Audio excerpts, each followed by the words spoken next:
네, 오늘 말씀, 출애굽기 말씀에 보면 이스라엘 자손이 이제 애굽에서 나왔죠.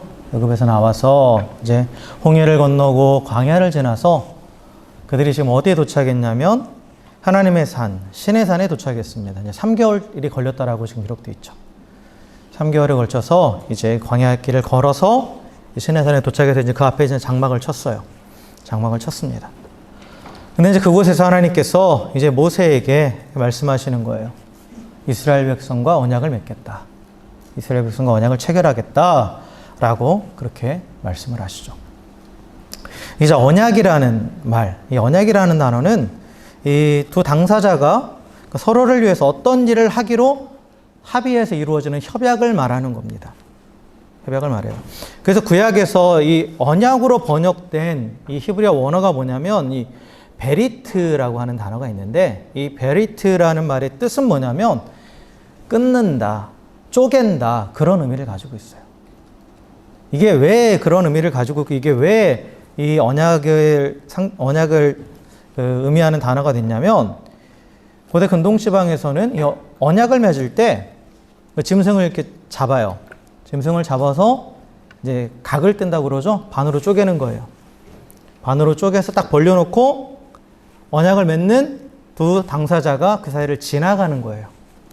그 사이를 지나가는 건데 왜 그 의미가 뭐냐면 만약에 이 언약을 지키지 않을 경우 이 짐승들처럼 쪼개져서 죽을 것이다 라는 그런 무시무시한 의미를 담고 있죠.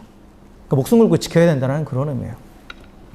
그래서 실제로 하나님께서 아브라함하고 언약을 맺으실 때 이 장면이 나와요.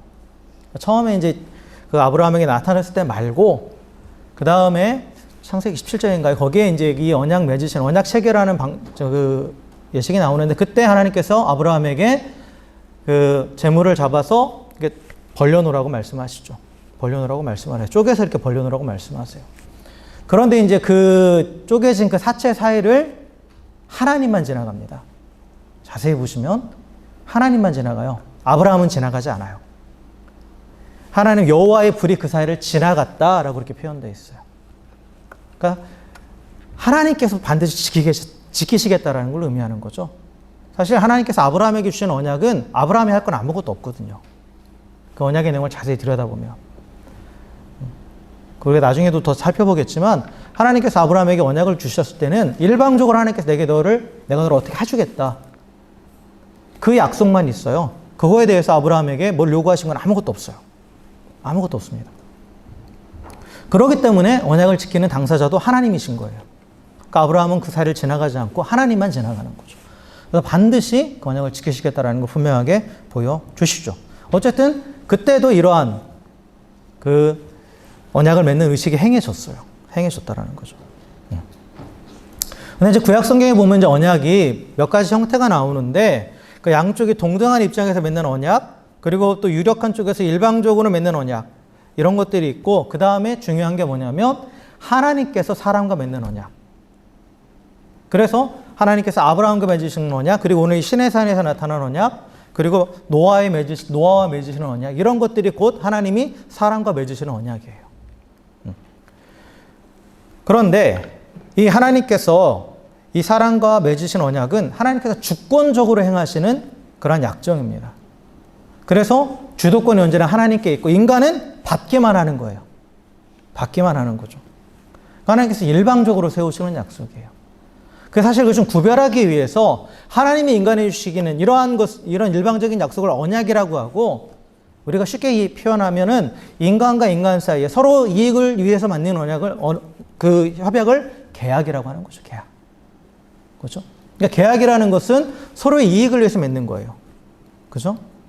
근데 언약은 서로의 이익을 위해서가 아니에요. 하나님이 우리에게 맺으시는 건 언약인데 언약의 목적은 이익 추구가 아니라 관계입니다. 관계예요.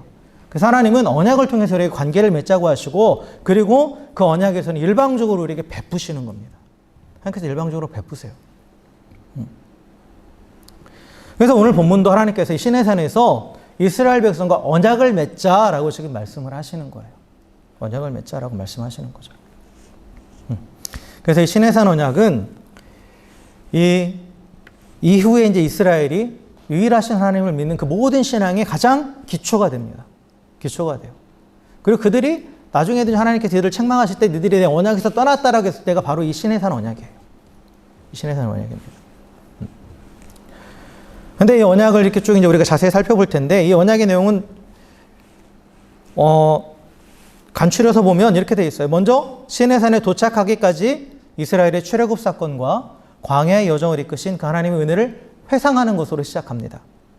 그리고 또 하나님께서 언약의 조건으로 모세를 통해서 장차 이제 앞으로 전하실 그 하나님의 말씀 십계명을 중심으로 해서 이제 뒤 쭉 나오거든요. 그 율법들을 듣고 그 가운데 명령한 것을 듣고 지킬 것을 그 언약의 조건으로 하나님께서 제시하세요. 그러면 또 그 뒤에 하나님이 약속을 주시는데 그러면 하나님께서 이제 이스라엘 백성에게 새로운 정체성을 부여하시는데 그게 뭐냐? 너희가 나의 소유가 될 것이고 그리고 너희가 제사장 나라가 될 것이고 거룩한 백성이 될 것이다 라고 그렇게 약속을 주십니다. 약속을 주세요. 근데 이제 이 언약의 내용을 이제 우리가 하나하나 살펴볼 텐데 근데 그 이전에 이 언약을 맺으시는 이 과정을 먼저 보면 하나님이 이스라엘을 어떻게 대하시는가 우리가 그걸 발견할 수 있어요. 하나님이 이스라엘을 참 인격적으로 대하시죠. 언약을 맺자고 강요하지 않으세요. 그죠? 그리고 명령하지도 않으세요.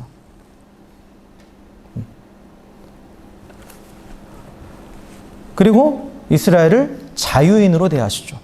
자유인으로 대하시는 거예요. 자유인이라는 것은 결국 스스로 결정할 수 있는 의사결정권이 있다라는 거예요. 한마디로 자유의지가 있다라는 거죠.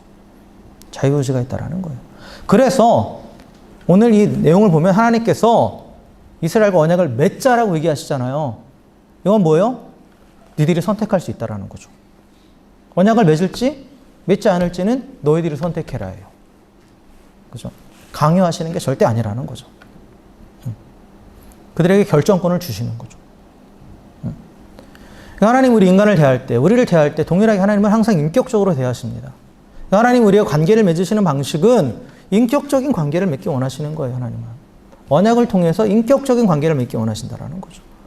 사실 이 언약의 내용은 하나님께서 일방적으로 베푸시는 은혜란 말이에요. 그럼에도 강요하지 않으세요. 그것조차도. 그잖아요. 그것조차도 강요하지 않으세요.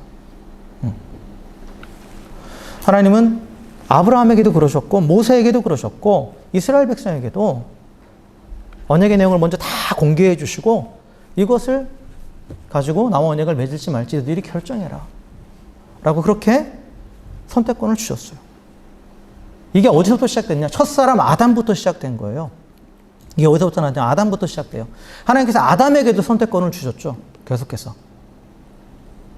선악과를 따먹을 건지 말 것인지 네가 결정해라. 다만 그 결과는 다 말씀해 주셨어요. 다 결과는. 우리에게도 마찬가지예요. 하나님은 항상 우리에게 선택권을 주십니다. 그러면서 그 선택의 결과가 어떻게 될 것이라는 걸 미리 다 알려주세요. 미리 다 알려주세요. 이미 다 알려주셨어요. 그죠? 이게 결국은 하나님을 동등한 인격으로 대우하신다라는 거예요. 그리고 우리의 자유의지를 존중하신다라는 거죠. 그런데 중요한 건 뭐냐? 그러하기 때문에 그 결과는 누가 책임져야 돼요? 내가 책임져야 돼요. 선택의 결과는 내가 책임지는 거예요. 결과까지 다 말씀해 주셨는데 내가 선택한 것에 대해서는 그러면 그 결과는 그 당연히 내가 감수해야 되는 거죠. 근데 하나님은 선택권을 주시는 거예요. 항상.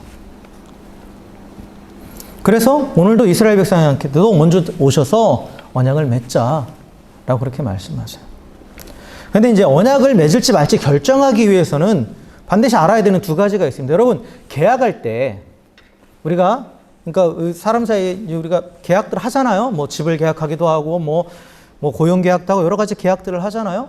근데 계약할 때 반드시 두 가지를 먼저 알아야 그걸 먼저 점검을 하고 우리가 계약을 하죠. 첫 번째는 뭐냐? 내가 계약 맺는 대상이 누군가. 그죠? 그게 분명해야 돼요.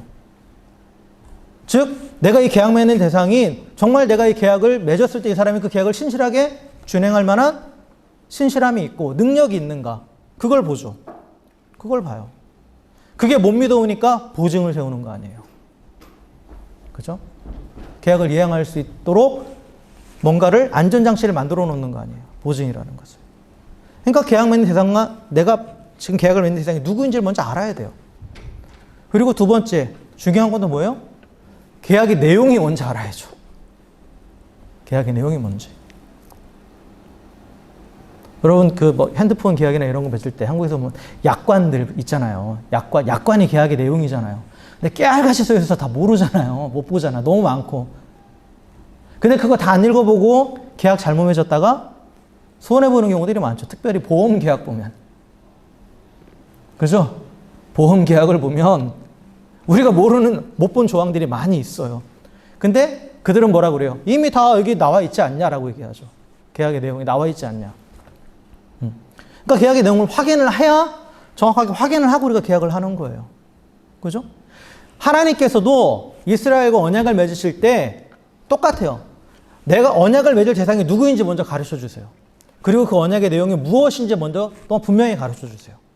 그리고 나서 네가 맺을지 말지는 너희들이 선택하라 라는 거예요. 그러니까 하나님은 선택하라고 하셨으면서 아무것도 안 알려주고 선택하라 했으면 그것도 잘못된 거죠. 그잖아요. 깜깜이 계약을 할 수는 없는 거 아니에요. 누구인지도 모르고 그 내용도 모르면서 계약 원장 맺자 했으면 하나님 이건 잘못된 거죠. 근데 하나님은 정확하게 다 알려주시는 거예요. 다 공개하시는 거죠. 그래서 하나님께서 이 두 가지를 이스라엘 백성에게 가르쳐 주는데 먼저 이스라엘 백성에게 지금 내가 역시 그들에게 언약을 맺자고 하는 이 하나님이 어떤 분인지를 먼저 4절과 5절에서 말씀해 주시는 거예요. 4절에서 보면 내가 애굽 사람에게 어떻게 행하였음과 내가 어떻게 독수리 날개로 너희를 넘어 내게로 인도하였음을 너희가 보았느니라 라고 이렇게 말씀하시죠. 이건 뭐냐면 하나님께서 행하신 일들 너희들 봤지? 이스라엘 백성 봤잖아요. 애굽에 행한 일 뭐예요? 10가지 재앙 내리시는 거 그들을 똑똑히 봤어요. 그렇죠? 그리고 이스라엘을 어떻게 인도하셨는지 봤죠. 홍해를 가르시고 그죠? 구름 기둥과 불 기둥으로 인도하시고 만나와 메추라기로 먹여주시고 반석에서 물을 내시고 그렇죠? 여러 가지 것들을 이미 다 봤어요. 그것을 다시 한번 말씀하시는 거예요. 그래서 이것을 통해서 하나님이 내가 언약을 지킬 능력이 있고 또한 언약에 신실하다라는 것을 증명하시는 거죠. 증명하시는 거예요. 그리고 5절 전반부에 세계가 다 내게 속했다라고 말씀하시죠. 이건 뭐냐? 하나님의 정체성을 분명하게 드러내시는 거예요. 세계가 다 내게 속했다. 즉 세계가 다 나의 것이다. 내가 만물의 주관자다. 즉 만물을 창조하고 주관하는 창조주 하나님이심을 밝혀주는 그런 말씀이죠. 그러니까 자신의 정체를 드러내시는 거예요. 이스라엘 백성 앞에. 그래서 이스라엘 백성이 분명히 목격한 일들, 하나님이 하신 그 모든 일들을 다시 한번 상기시켜 주심으로써 언약을 지킬 능력이 있다는 거, 그걸 보여주시고 또한 5절에서 세계가 다 나에게 속했다라고 선포하시면서 당신의 정체를 내가 창조주다라는 것을 분명하게 보여주시죠. 그래서 지금 너희에게 언약을 맺고자 하는 이 하나님, 나는 어떤 존재다? 니들이 믿을 만한 존재다라는 거예요. 신뢰할 만한 존재라는 거죠. 차고 넘치는 거죠, 사실. 그죠? 그래서 언약을 지킬 능력이 있고 그리고 언약에 신실하다라는 것을 스스로가 증명하고 계시는 거예요, 하나님께서. 여기서 우리가 하나 느낄 수 있는 게 뭐냐면 하나님이 얼마나 인격적이신가를 아는 거예요. 사실 하나님께서 이스라엘을 애굽에서 해방시켜 주셨죠. 애굽의 종로로 타던 노예였던 이스라엘 해방시켜 주셨어요. 그렇기 때문에 하나님께서 당연히 그들에게 너희 일방적으로 소유권 주장하실 수 있죠. 주장하실 수 있어요. 그래서 언약이 아니라 복종을 강요하실 수 있는 거예요. 무조건적으로 복종하라고. 선택권이 어디 있어요? 그런데 하나님은 그러지 않으시는 거예요. 이스라엘을 더 이상 노예로 대하시는 게 아니죠. 자유인으로 대하시는 거예요. 자유인으로. 그렇기 때문에 그들의 자유의지를 존중하셔서 그러면 그들이 올바른 선택을 할 수 있도록, 결정을 할 수 있도록 모든 걸 다 가르쳐 주시는 거죠. 그래서 지금 하나님께서 당신의 정체를 드러내시고 그리고 그 지금까지 하신 그 모든 일들을 통해서 언약을 지키실 능력이 있으시고 또한 신실하신 분이심을 스스로가 증명하고 계신 거예요. 증명하고 계신 거죠. 그래서 언약의 대상이 누구인지 가르쳐 주시는 거죠. 그리고 이제 중요한 게 뭐예요? 내용이죠. 언약의 내용이에요. 언약의 내용. 그래서 하나님께서 이제 5절부터 6절까지 말씀을 통해서 언약의 내용을 말씀하시는데, 너희가 내 말을 잘 듣고 내 언약을 지키면 너희는 모든 민족 중에서 내 소유가 되겠고 너희가 내게 대하여 제사장 나라가 되며 거룩한 백성이 되리라 라고 말씀하시죠. 이게 이제 언약의 내용이에요. 그렇죠? 근데 이 언약의 내용을 자세히 들여다보면 이게 이제 두 부분으로 나눠져 있죠. 첫째는 뭡니까? 이스라엘 백성이 지켜야 될 조건이 있어요. 조건이 있어요. 그리고 그 뒤에가 이제 하나님이 성취하실 약속.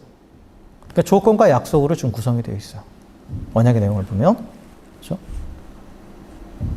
근데 여기서 우리가 먼저 하나님의 약속을 먼저 살펴볼게요. 하나님이 성취하시겠다고 하시는 그 약속. 크게 세 가지가 있죠. 모든 민족 중에서 내 소유가 된다. 너희가 내게 대하여 제사장 나라가 된다. 거룩한 백성이 된다. 이 세 가지를 말씀하시는데 사실 이 세 가지는 다 하나입니다. 하나예요. 하나고, 그리고 이 세 가지를 통해서 하나님께서 말씀하시는 건 뭐냐? 하나님의 언약은, 하나님의 약속은 정체성의 변화예요. 정체성의 변화입니다. 그리고 그 정체성에 따른 사명을 감당하게 하시겠다라는 거예요. 그래서 먼저 모든 민족 중에 내 소유가 된다라는 이 말씀. 그래서 하나님께서 앞에 있는 그 조건을 지키면 너희가 모든 민족 중에 하나님의 소유가 된다라고 말씀하시죠. 근데 여기가 소유가 된다라는 거, 하나님의 소유가 된다라는 것의 의미를 우리가 잘 이해하셔야 돼요. 하나님의 소유가 된다라는 것은 하나님의 종, 하나님의 노예가 된다라는 그런 의미가 아닙니다. 일반적으로 애굽의 소유다, 누군가의 소유다, 그러면 그게 속박되어 있는 거죠. 구속되어 있는 거죠, 그에게. 근데 그런 의미가 아니라 여기서 소유로 번역된 히브리어 세굴라, 히브리어 세굴라라는 단어가 있거든요. 근데 이 세굴라라는 뜻이 뭐냐면 개인이 가장 소중하게 간직하는 보물을 뜻해요. 가장 소중한 보물을 의미합니다. 그러니까 하나님의 소유가 된다는 건 무슨 의미예요? 하나님의 보물이 된다는 거예요. 하나님께 가장 귀한 존재가 된다는 거죠. 이게 세상의 원리와는 다른 거예요. 애굽을 섬기는 자는 애굽의 소유가 되고 애굽의 노예가 되는 거죠. 그렇죠? 잖아요? 세상을 섬기는 것. 세상을 섬긴다는 건 세상에 매여버린다라는 걸 의미해요. 세상의 노예가 된다라는 건데, 그런데 하나님을 섬기면서 하나님의 소유가 된다라는 것은 결국 그런 속박되고 그런 어떠한 재산으로 여겨지는 그게 아니라 하나님의 가장 귀중한 보물이 된다. 그러한 존재의 변화가 일어난다라는 거. 그런 가치의 변화가 일어난다라는 거죠. 가치의 변화가 일어난다는 거.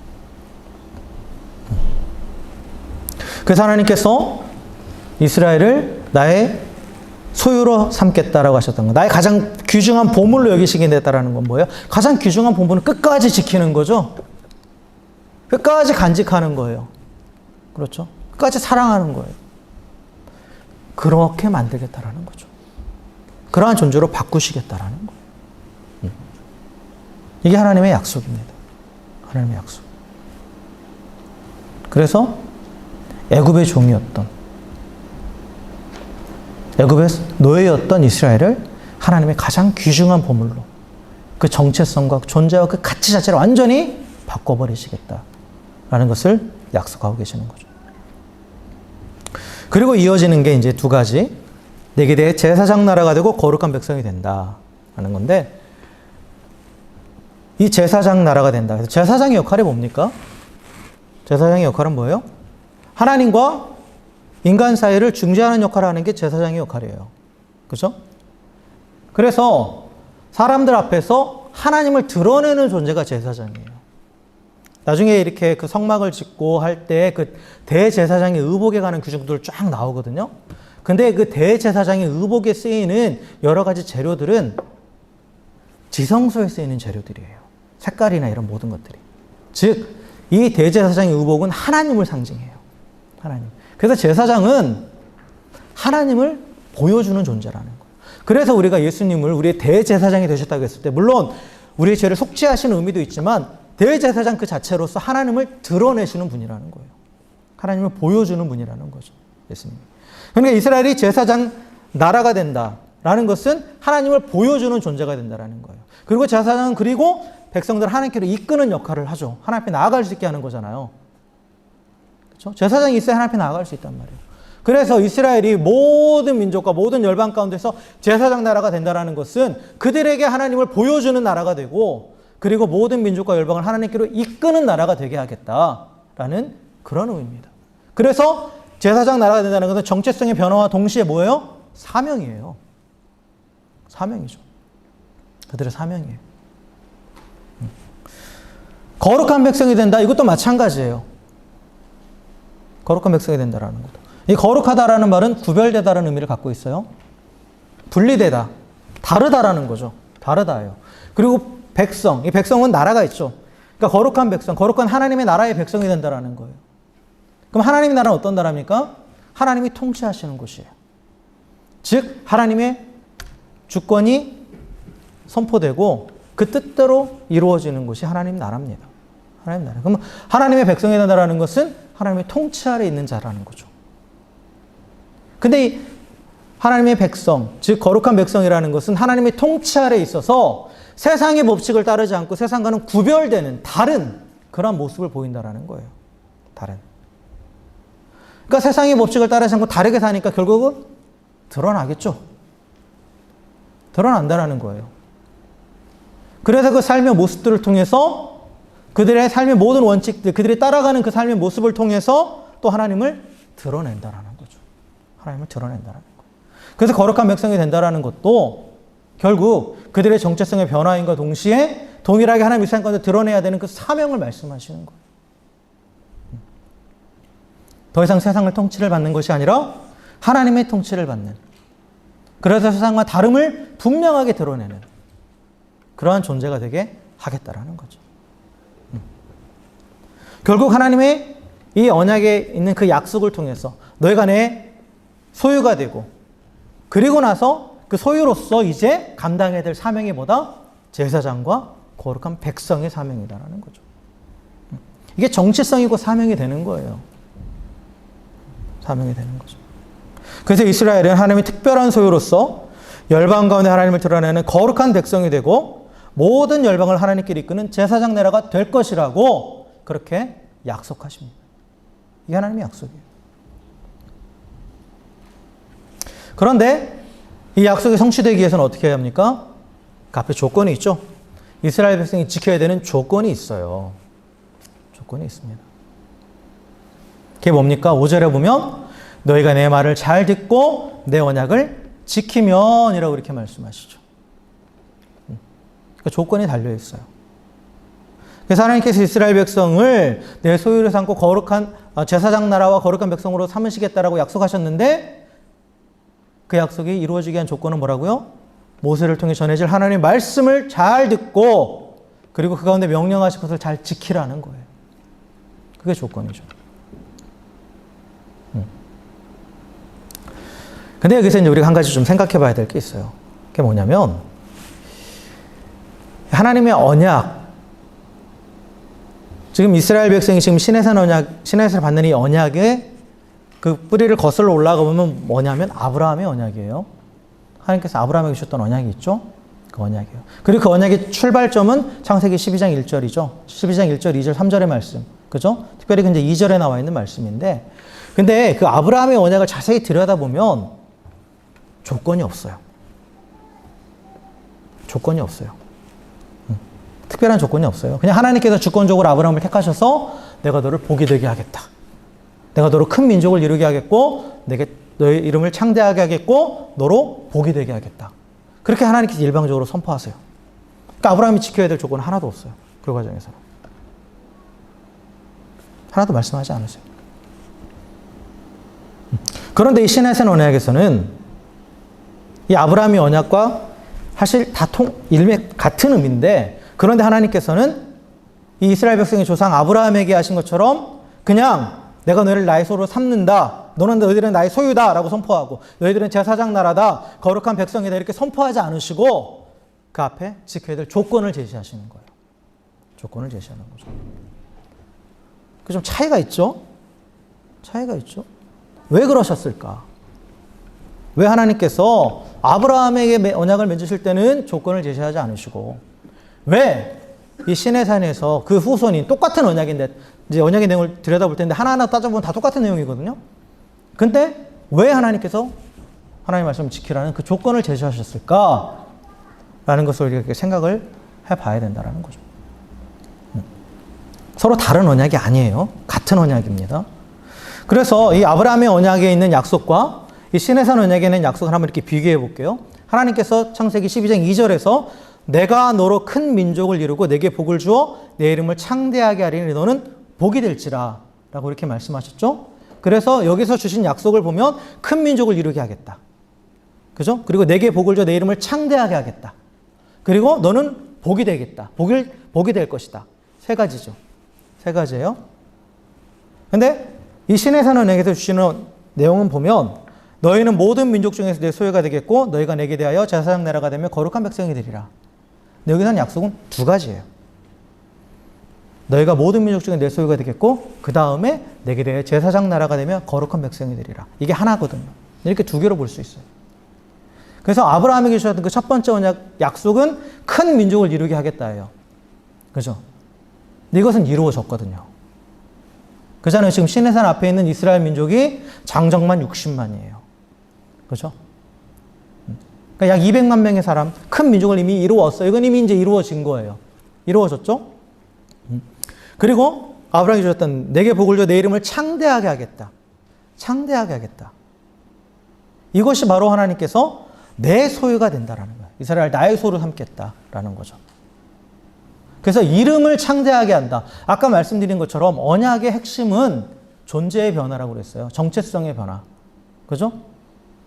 이름을 창대하게 했다는 것은 이름은 뭘 상징합니까? 사람의 존재 자체를 가리키는 거예요. 유명사를 얻는다라는 게 아니에요. 그 존재 자체, 그 정체성, 그것을 상징하는 단어가 이름이에요. 그래서 그 정체성을 창대하게 하겠다. 귀하게 만들겠다라는 거예요. 가치 있게 만들겠다라는 거죠. 근데 이스라엘 백성에게 하나님께서 지금 주신 약속은 뭐예요? 너희가 내 소유가 되게 하겠다. 즉 나의 보물로 만들겠다. 나의 보배로 만들겠다. 같은 의미죠.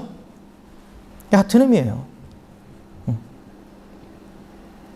그러니까 이스라엘이 하나님의 소유가 되는 것, 하나님의 가장 귀한 보물이 되는 것이 아브라함에게 약속하셨던 그 이름이 창대하게 되는 거예요.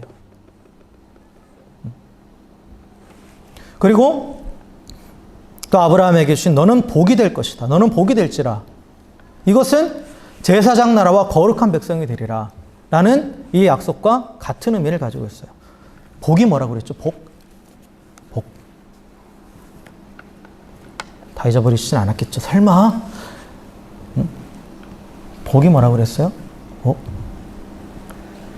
하나님이 함께 하셔서 하나님 주신 사명을 감당할 수 있게 능력을 주시는 게 복이라고 그랬어요.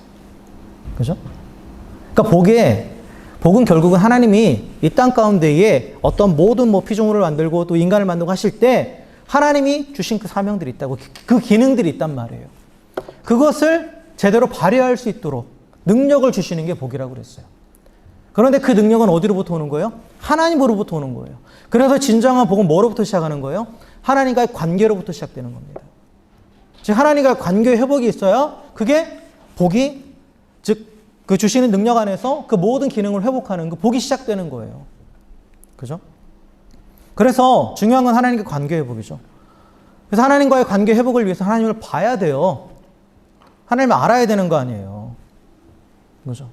그래서 아브라함이 복이 된다라고 했을 때는, 그리고 나중에 보면 땅의 모든 족속이 너로 인해는 복을 받을 것이다 라고 말씀하셨는데 구체적으로, 그럼 땅의 모든 족속이 아브라함을 통해서 복을 받는다라는 것은 그를 통해서 하나님은 보게 될 것이다 라는 거죠. 그를 통해서 하나님과의 관계가 회복될 것이라는 거예요. 이게 바로 이스라엘 백성에게 말씀하신 너희가 제사장 나라가 되고 거룩한 백성이 되어서 나를 세상 가운데 드러내고 모든 민족을 내 앞으로 이끌 것이다. 그것과 같은 의미를 가지고 있는 거죠. 같은 의미를 가지고 있는 거예요. 그래서 여기서 우리가 분명히 하나 짚고 넘어가야 될 게 있어요. 하나님이 주시는 복은 내 개인의 영역에 머물러 있는 게 절대 아니에요. 절대 아닙니다. 내가 잘 되고 내가 잘 먹고 내가 원하는 것이 이루어지고 우리 자손들이 잘, 이게 하나님 말씀하시는 복의 개념이 절대 아니에요. 나를 넘어서 공동체를 넘어서 이 세상 전체로 나아가는 것이 하나님이 말씀하시는 복입니다. 복의 개념이 분명하게 있어야 돼요. 이스라엘 백성은 사실 나중에 제가 말씀드리겠지만 실패했거든요. 실패했어요. 왜요? 복의 개념 자체를 잘못 알고 있어요. 하나님을 우리만의 하나님, 우리만 잘되게 하시는 하나님, 그 안에 가둬뒀어요. 그러니까 그 개념 자체가 잘못되니까 하나님 말씀도 제대로 못 지키는 거죠. 그래서 우리는 항상 하나님과의 관계 안에서 내가 구원받고 천국 가는, 물론 중요하죠. 중요해요. 근데 그게 다가 아니라는 거예요. 하나님 말씀하시는 부분. 십자가 컨퍼런스 때 얘기하셨잖아요. 개인의 영역과 이 사회 영역이 균형이 돼야 돼요. 균형을 이룬다는 것은 내 안에만 머물러 있는 것이 아니라 하나님 말씀하신 대로 나가야 된다는 거죠. 나가야 된다는 거예요. 그게 진정한 복된 인생이라는 거예요. 하나님 우리한테 복이 되라고 하셨지 일방적으로 내가 너한테 원하는 거 다 줄게 이렇게 말씀하시지 않으셨어요. 하나님의 약속의 핵심은 뭐라고요? 정체성의 변화라고요. 소유의 변화가 아니에요. 무슨 말인지 아시겠어요? 내 소유의 변화가 아니라 내가 원하는 그런 풍족한 소유를 갖는 게 아니라 그게 뭐 건강이 됐든 물질이 됐든 뭐가 됐든 그런 소유의 변화가 아니 나 자신의 정체성의 변화라는 거죠. 근데 그 정체성의 변화는 나라는 개인의 틀을 깨고 세상으로 나아갈 때 일어나는 거예요. 그때. 그래서 하나님께서 어쨌든 아브라함이 주셨던 그 언약의 약속과 이 시내산에서 주셨던 이스라엘 백성이 주셨던 언약의 약속은 똑같아요. 똑같죠. 좀 더 구체화된 거예요. 어떻게 보면. 좀 더 구체화된 건데 근데 아브라함의 언약 가운데 나오지 않는 게 있어요. 그게 뭐냐면 어떻게 해요? 어떻게 복이 되게 할 것인가? 어떻게? 그 방법이 없어요. 그 방법이 없죠. 근데 시내산 언약에서는 이게 제시돼요. 그게 바로 조건이에요. 너희가 내 말을 듣고 내 언약을 지키면 이게 방법이에요. 하나님의 그 언약이 성취되는 방법은 그들이 하나님의 말씀을 듣고 그 안에 명령하신 것을 지키는 것을 통해서 하나님의 약속이 성취되게 하겠다라는 거죠. 자, 그렇다면 왜 하나님께서 아브라함에게 이걸 말씀을 안 해주셨을까? 그렇죠? 궁금하죠? 궁금하죠? 안 궁금해요? 빨리 끝났으면 좋겠어요? 그 예전에 우리 방콕에 있을 때 그 담임 목사님 그 유행어가 있었어요. 궁금해요? 안 궁금하면 넘어가고. 네. 하나님께서 아브라함에게 이 부분에 대해서 말씀하지 않으신 이유가 뭐냐면 사실 엄밀히 말하면 하나님께서 아브라함이 주신 언약은 아브라함 때 이루어지는 언약이 아니거든요. 그죠? 여러분 자세히 들여다보세요. 아브라함 생애를. 아브라함의 생애 가운데 하나님 주신 언약은 하나도 이루어지지 않아요. 딱 하나, 씨앗 하나만 남죠. 이삭. 하나도 이루어지지 않아요. 하나님께서 아브라함이 주신 언약은 결국은 아브라함의 후손인 이스라엘 백성에게 주신 언약이에요. 그러니까 아브라함에게는 먼 미래적인 거죠. 그러니까 그가 현재적으로 뭔가 할 수 있는 게 없는 거예요. 그 언약의 성취를 위해서. 근데 지금 이스라엘 백성에게는, 시내산 앞에 있는 이스라엘 백성에게는 이 하나님의 언약은 현재예요. 지금 당장 그들의 삶 가운데 이루어질 거예요. 왜냐? 이제 이들은 가나안 땅에 들어가서 그곳에서 하나님을 드러내는 존재로 살아야 되거든요. 그러니까 먼 미래적인 것이 아니라 지금 당장 해야 되는 현재적인 것이니까 하나님께서 구체적인 방법을 이제 가르쳐 주시는 거예요. 구체적인 방법. 그게 이 앞에 조건으로 제시되는 거죠. 조건으로 제시되는. 그래서 절대 다른 언약이 아니다라는 거죠. 다른 언약이 아니라는. 그래서 이 시내산 언약에서 이스라엘 백성이 지켜야 될 조건은 엄밀히 말하면 어떤 우리가 계약에서 나오는 그런 조건 같은 그런 게 아니라 하나님께서 약속하신 그 언약의 성취를 위해서 그들의 정체성을 바꾸시고 그들에게 주신 사명을 감당하게 하기 위한 방법으로 제시하시는 거죠. 방법이에요. 그래서 이스라엘 백성이 하나님의 말씀을 듣고 순종함으로 하나님의 소유가 될 때 또한 하나님의 말씀을 듣고 순종함으로 세상에서 제사장의 나라가 되고 거룩한 백성이 되어서 하나님의 영광을 드러내는 사명을 감당하게 된다라고 분명하게 말씀하시는 거죠. 이제는 아주 구체적으로 방법까지 주시면서 이제 뭐예요? 이제 내가 지금 이루겠다라는 거예요. 먼 미래의 일이 아니다라는 거죠. 지금 그렇게 하시겠다라는 것을 분명하게 말씀하고 계시는 거예요. 지금. 그래서 모세가 이렇게 하나님이 지으신 언약을 백성에게 전해줘요. 이제 뒤에 보면 7절에 보면 전해주니까 8절에 이스라엘 백성들이 한 목소리로 이렇게 응답합니다. 여호와께서 명령하신 대로 우리가 다 행하리이다. 그렇게 약속을 해요. 언약을 맺겠다라는 거죠. 맺겠다고 약속을 해요. 그러니까 이제 쭉 뒤에 이제 그 출애굽기 구성은 그렇게 돼 있어요. 언약을 맺겠다고 약속하니까 그때 하나님께서 십계명을 비롯해서 쭉 율법들을 주시는 거예요. 이제 그들이 지켜야 돼. 그걸 쭉 주세요. 그리고 그 율법의 핵심은 뭡니까? 두 가지죠. 하나님을 사랑하는 것이고 이웃을 사랑하는 것. 그죠? 율법의 여러 조항들은 결국은 이 두 가지로 핵심적으로 우리가 요약할 수 있어요. 그래서 이스라엘이 그 율법을 따라서 하나님을 사랑하고 또 이웃을 사랑할 때 그들이 하나님의 보배가 되고 또 하나님의 영광을 이 세상에 드러내는 그런 제사장과 거룩한 백성이 된다라고 분명하게 말씀하셨어요. 그런데 이스라엘은 어떻게 했습니까? 못했죠? 이 조건을 못 지켰어요. 그렇잖아요. 아까 말씀드렸지만 복에 대한 개념조차가 잘못되어 있었기 때문에 그리고 우리 안에서만 하나님이 그들에게 말씀을 주시고 또한 그들에게 또한 특별한 어떠한 여러 가지 이적들을 보여주고 하신 그 모든 목적은 결국 그걸 통해서 하나님을 열방 가운데 드러내라는 건데 오히려 우리만 선택받은 백성, 우리만 잘 먹고 잘 살자. 다른 민족들은 다 이방인들은 다 개 같은 존재. 자기들만의 그걸 만들어버렸죠. 그러니까 율법을 왜곡해버리고 하나님 말씀을 왜곡해버리고 결국 못 지킨 거예요. 못 지킨 겁니다. 결정적인 이 실패했다라는 거, 하나님 말씀을 지키지 못했다라는 것은 결정적인 사건, 뭐를 통해 나타나느냐? 예수님을 죽였잖아요. 그들이. 하나님이신 예수님을 죽였어요. 그죠? 하나님을 사랑하는 걸 실패한 거예요. 그리고 우리 참된 이웃으로 오신 예수님을 죽였단 말이에요. 이웃 사랑도 실패한 거죠. 실패했죠. 그러니까 하나님을 이 세상에 드러내고 모든 민족을 하나님께 이끄는 그 역할을 못하게 된 거예요. 못하게 된 거죠. 그 하나님 포기하셨을까요? 하나님 포기하지 않으셨죠. 하나님은 이 실패한 이스라엘을 대신해서 새로운 이스라엘을 세우셨어요. 새로운 이스라엘. 영적인 아브라함의 후손들. 그게 바로 누굽니까? 예수 그리스도 안에서 예수 그리스도를 구주로 고백하는 우리들이죠. 성도들이에요. 그 성도의 모임인 교회가 바로 이스라엘이죠. 그 새로운 이스라엘이에요. 그래서 그들에게 또 동일한 정체성을 주시고 동일한 사명을 주셨어요. 그게 바로 베드로전서 2장 9절의 말씀이죠. 너희는 택하신 족속이요 왕 같은 제사장들이요 거룩한 나라요 그의 소유가 된 백성이니 이는 어두운 데서 너희를 어두운 데서 불러내어 그의 기이한 빛에 들어가게 하시니 아름다운 덕을 선포하게 하려 하심이라.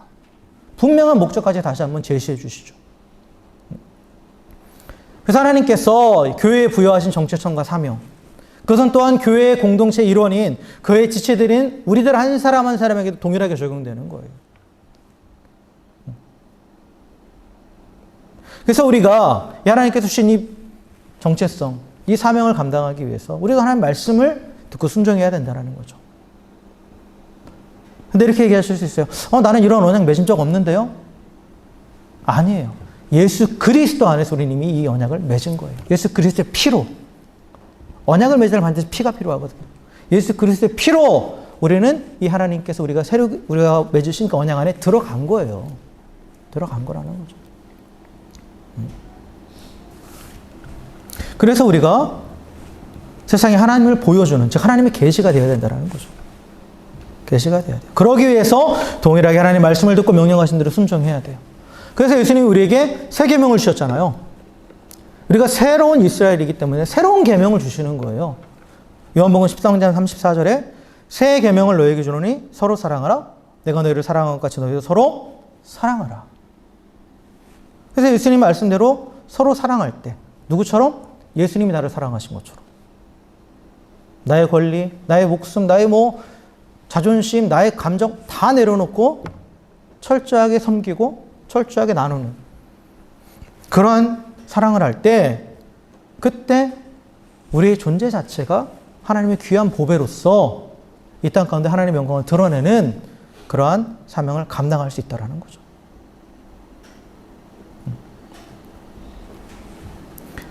자, 그런데 다 끝나가요? 근데 여기서 끝나면 안 돼요. 여기서 끝나면 안 됩니다. 그럼 우리도 이스라엘과 똑같이 되는 거예요. 이스라엘 백성들 분명히 하나님 말씀 들었고 하나님 말씀을 순종하라고 지키고 그 하나님 말씀을 듣고 순종하라고 하시는 말씀도 다 듣고 율법도 다 받았단 말이에요. 그들이 율법이 조항이 많아서 못 지킨 게 절대 아니에요. 조항이 많아서 못 지킨 게 아니에요. 어쨌든 근데 그들은 실패했단 말이에요. 그럼 우리도 똑같이 그렇게 실패할 수밖에 없어요. 그냥 이대로만 가면, 이것만 여기까지 해서 멈추면, 아, 그래서 하나님 말씀 듣고 내가 순종해서 이 땅 가운데서 그 사명 감당해야겠구나. 하나님이 귀중한 보배로서 내 정체성을 분명히 하고 감당해야지. 이렇게만 하면 우리도 이스라엘처럼 실패할 수밖에 없어요. 사실 우리가 이스라엘보다 나을 게 전혀 없거든요. 우리의 힘으로는 똑같아요. 그들처럼 그 계명을 제대로 지킬 수 없습니다. 하나님의 말씀을 지킬 수 없어요. 그렇기 때문에 사실 어떻게 보면 우리도 실패할 수밖에 없는 그런 수순이에요. 그럼 하나님이 불가능한 것을 우리한테 하게 하시는 걸까요? 그게 아니죠. 아니에요. 왜 세 계명이냐? 지킬 수 있으니까 세 계명이라고 그랬죠. 예전에 한번 이거 말씀 나눈 적이 있을 거예요. 지킬 수 있다라는 거예요. 그 말씀은 지킬 수 있다라는 거예요. 하나님께서 지킬 수 있도록 하신다라는 거예요. 이제 그게 에스겔 36장 26절에서 27절에 예언된 말씀이에요. 또 새 영을 너희 속에 두고 새 마음을 너희에게 주되 내 육신에서 굳은 마음을 제거하고 부드러운 마음을 줄 것이며 또 내 영을 너희 속에 두어 너희로 내 율례를 행하게 하리니 너희가 내 규례를 지켜 행할지라. 새 영을 우리에게 주신다라는 거예요. 그래서 굳은 마음이라는 것은 말씀을 듣지 않으려고 하고 순종하지 않으려는 마음을 말하는 거예요. 그 마음을 제거하시고 부드러운 마음, 말씀에 귀 기울이고 말씀대로 순종하고자 하는 그 마음을 주신다라는 거죠. 그래서 말씀을 지키게 하시겠다. 새 영을 주시겠다라고 약속하셨어요. 이 새 영이 뭘까요? 하나님의 영, 성령이에요. 하나님의 영, 성령이죠. 그래서 하나님께서 새 영을 보내주신다고 약속하셨을 때 이 약속이 이루어졌죠. 이루어졌어요. 예수님도 분명하게 말씀하셨고 그게 그 사건의 오순절 마가의 다락방 사건 이후에 성령이 이 땅 가운데 임하시면서 성도들 한 사람 한 사람에게 임하시면서 이 약속이 성취된 거예요. 그래서 요한 1서 2장 8절에 보면 다시 내가 너희에게 새 계명을 쓰노니 그에게와 너희에게도 참된 것이라. 이는 어둠이 지나가고 참빛이 벌써 비침이니라 라고 말해요. 새 계명을 쓰는데 이 새 계명을 지킬 수 있다. 왜? 너희 안에 참빛이 비쳤기 때문에. 이 참빛이 바로 성령님을 의미하는 거거든요. 성령님이 너희 안에 계시기 때문이라는 거예요. 우리가 구원받을 때, 즉 내가 예수를 나의 구주로 고백할 때 우리가 예수님을 영접한다라고 의미를 그렇게 표현하잖아요. 그건 뭐예요? 우리 안에 들어오신다라는 거예요. 예수님이 어떻게? 성령님으로 들어오신다라는 거죠. 하나님의 영, 예수님의 영이 성령이니까. 성령으로 들어와 계신다라는 거예요. 그래서 성령께서 우리 안에 있는 굳은 마음을 제거하시고 부드러운 마음을 주신다라는 거죠. 구체적으로 어떻게 하시느냐? 요한복음 14장 26절 보혜사, 곧 아버지께서 내 이름으로 보내실 성령, 그가 너에게 모든 것을 가르치고 내가 너에게 말한 모든 것이 생각나게 하리라. 옛 계명은 돌판에 새겨주셨어요. 근데 첫 번째 주신 돌판은 깨져버렸죠. 그 받기도 전에 이미 불순종했기 때문에. 그래서 새롭게 또 돌판에 새겨주셨지만 그러나 새 계명은 어디에 새겨주시는 거예요? 마음에 새겨주시는 거예요. 우리 마음에. 성령은 하나님의 영, 예수님의 영이자 성령은 뭐예요? 말씀이거든요. 말씀이 우리 안에 계신다라는 거죠. 말씀이신 하나님 우리 안에 계시기 때문에 때를 따라서 말씀이 생각나게 하시고 말씀을 가르쳐 주시고 또한 그 말씀을 지킬 수 있도록 순종할 수 있도록 힘을 주신다라는 거예요. 그래서 우리가 핑계할 수 없는 거예요. 말씀에 순종하지 못할 이유가 하나도 없다라는 거죠. 하나도 없다라는 거예요. 성령님께서 도우시겠다라는 거죠. 왜 순종하지 못해요? 내 감정, 내 생각, 내 것들을 계속 앞세우니까 그러는 거지. 그러면 성령께서 그냥 인격적이시기 때문에 가만 내버려 두시는 거예요. 근데 그거를 내가 내려놓고 성령을 의지할 때 그때 힘을 주셔서 행하게 하시는 거죠. 행하게 하시는 거예요. 그러니까 우리 힘으로는 우리도 이스라엘처럼 실패할 수밖에 없지만 우리 안에 계신 성령님께서 계속해서 말씀해 주시고 도와주시기 때문에 우리는 하나님의 말씀을 듣고 순종할 수 있게 되었어요. 그래서 하나님의 보배로서 제사장 나라와 거룩한 백성이 되어서 이 땅 가운데에 하나님을 증거하고 또한 모든 열방을 주께로 인도하는 그 사명을 감당할 수 있게 되었습니다. 할렐루야. 말씀을 정리합니다. 하나님은 모세를 통해서 이스라엘 백성의 언약을 체결하세요. 인격적으로 먼저 다가가셔서 맺자라고 말씀하시죠. 그리고 먼저 결정하라고 말씀하세요. 우리에게도 동일하게 예수님을 통해서 언약을 맺자고 하셨고, 또한 우리에게 먼저 선택하게 하셨죠. 예수님을 구주로 우리가 모셨어요. 그래서 우리도 또한 하나님과 언약의 관계 안에 들어갔다라는 거예요. 들어갔습니다. 근데 연애의 관계 안에서 하나님께서 요구하시는 건 뭡니까? 말씀을 듣고 순종하는 거예요. 그럴 때 하나님의 거룩한, 하나님의 귀중한 보물이 되고, 그리고 또한 하나님을 드러내는 제사장과 거룩한 백성이 될 것이다 라고 분명하게 말씀하십니다. 말씀하세요.